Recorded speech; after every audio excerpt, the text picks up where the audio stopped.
दोस्तों नमस्कार। किसान आंदोलन अपने चरम पर है। भारत सरकार जो कृषि कानून लेके आई है उसे किसान कह रहे हैं कि हमारे विरोध में है, इसके द्वारा हम पूरी तरह बर्बाद हो जाएंगे, हमारे बच्चे, हमारे आने वाली नस्लें बर्बाद हो जाएंगी। अब होगा कैसे, या किसानों की बात में दम है कि नहीं, आइए इसी को थोड़ा समझते हैं। एक प्रत्यक्ष या ताज़ा उदाहरण की बात करें तो बात करते हैं सरसों की, या सरसों से उत्पन्न होने वाले तेल की। मौजूदा समय में आपने देखा होगा कि अप्रैल मई में जो सरकार ने सरसों का न्यूनतम मूल्य जारी किया था वो लगभग 44 रुपए के आसपास था। मतलब 1 किलो सरसों आपको 44 रुपए की जो है मिलती थी, और जिसके द्वारा तेल अगर निकाला जाता था तो 1 किलो के निकालने के बाद वो आपको मार्केट में 80 से 90 रुपए में आपको सरसों का तेल मिला करता था। ये थी अप्रैल मई की बात। 2020 हम आ चुके हैं 2021 में, जो कि कृषि कानून चारों तरफ फैला हुआ है। कृषि कानून के विरोध में लोग जागृत हैं, लोग सामने आ रहे हैं। अब सरसों की खेती को अगर कृषि से जोड़ के देखें, या इससे होने वाले उत्पादन को हम कृषि से जोड़ के देखें और किसानों से जोड़ के देखें, तो वहां पे एक कॉर्पोरेट की मोनोपोली समझ में आती है। कैसे?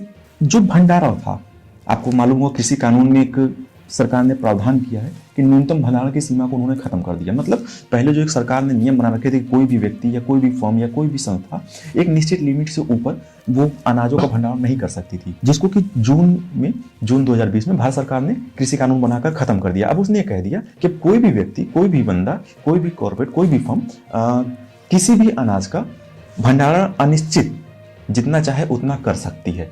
जिसके फलस्वरूप जो सरसों का तेल या सरसों की बात करें, जो अप्रैल मई में आपका 44 रुपये 45 रुपये के हिसाब से बिका करता था, और उसका तेल 80 से 90 रुपए किलो के हिसाब से मार्केट में बिका करता था।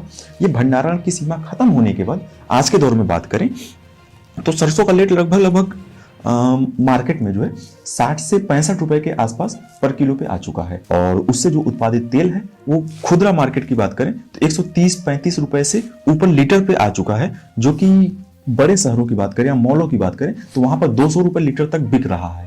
मतलब कि जो सरसों पहले 44 रुपए 45 रुपए किलो बिका करती थी वो 60 से 65 रुपए किलो बिक रही है, और जो सरसों का तेल पहले 80 से 90 रुपए लीटर बिका करता था वो सरसों का तेल आज की डेट में 160, 170, 180 रुपए लीटर के हिसाब से बिक रहा है। तो ये एकाएक इसमें उछाल कैसे आया? वो उछाल आया जो बड़े कॉर्पोरेट घराने जैसे कि अडानी का आप जानते होंगे, फॉर्चून नाम से तेल ब्रांड पूरे देश में फैला हुआ है। सोयाबीन का तेल हो गया, मूंगफली का तेल हो गया, रिफाइन का कारोबार हो गया, सरसों के तेल का कारोबार हो गया। ये पूरे देश में वो सबसे बड़े तेल के खाद्य तेलों के जो है निर्यातक हो गए, उत्पादक के रूप में है। तो उन्होंने या बड़े कॉर्पोरेट घरों ने क्या किया कि जितना भी सरसों जैसे लिमिट की जो बाउंडेशन थी, सरसों को या अनाज को स्टोर करने की कानून था वो खत्म हुआ। उन्होंने पूरे मार्केट से सरसों को उठाकर अपने यहाँ भर लिया। भरने के बाद अब जब मार्केट से सरसों की मात्रा कम हो गई तो वो अब उसको अपने मनचाहे रेट के हिसाब से बढ़ाकर बेचना उन्होंने शुरू कर दिया। जिसके फलस्वरूप आप देख रहे हैं कि जो सरसों 44 रुपए अप्रैल मई में बिका करता था वो आज की डेट में 65-70 रुपए 60 रुपए के आसपास बिक रहा है। और ये क्रम जो है जहां तक हमें समझ में आ रहा है, जो देखने में आ रहा है, वो कम से कम मान के चलिए अगले 2-3 महीने तक जो है इसके दाम ऊपर ही जाने हैं, वो नीचे नहीं आने। क्यों?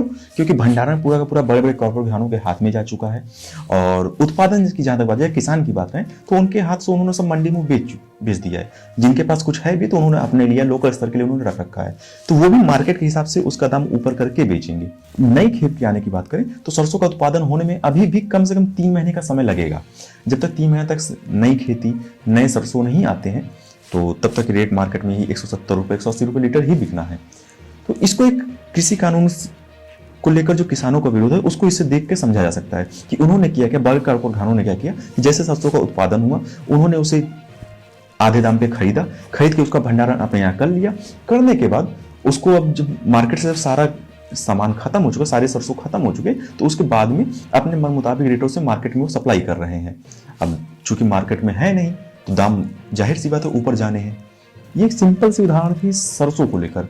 यही चीज सेम जौ पर, मक्का पर, गेहूं पर, बाजरा पर, बासमती पर, दालों पर, तिलहन पर, इन पर भी लागू होती है। या फ्रूट की बात करें, फल की बात करें, तो ये सारी सारी चीज़ें जो कृषि उत्पादन है, जो आपके जितनी भी सब्जियां हैं, जितने भी फल हैं, उन पर भी लागू होती है। सरकार ने कॉर्पोरेट घरानों को लिमिट की छूट दे दी। अब वो करेंगे कि अपने बड़े बड़े वेयर हाउस बनाएंगे, बड़े बड़े स्टोरेज बनाएंगे, जहां पर वो किसानों से सीधे खरीद कर एक बार डंप कर लेंगे। डंप करने के बाद मार्केट में जब उसको अपने हिसाब से रेट बढ़ाएंगे और बढ़ा के ऊंचे दामों पर बेचेंगे। इसी का विरोध कर रहे हैं किसान। ये जो आप पूरा चर्चा देख रहे थे, सुन रहे थे, इसको हमने लिया था प्रमोद पहवा जी की कंटेंट से और प्रस्तुत कर रहा था मैं, किंजल सिंह। अगर आपको हमारी ये स्टोरी पसंद आई हो तो इसको लाइक करें और दूसरों के साथ शेयर करें। धन्यवाद।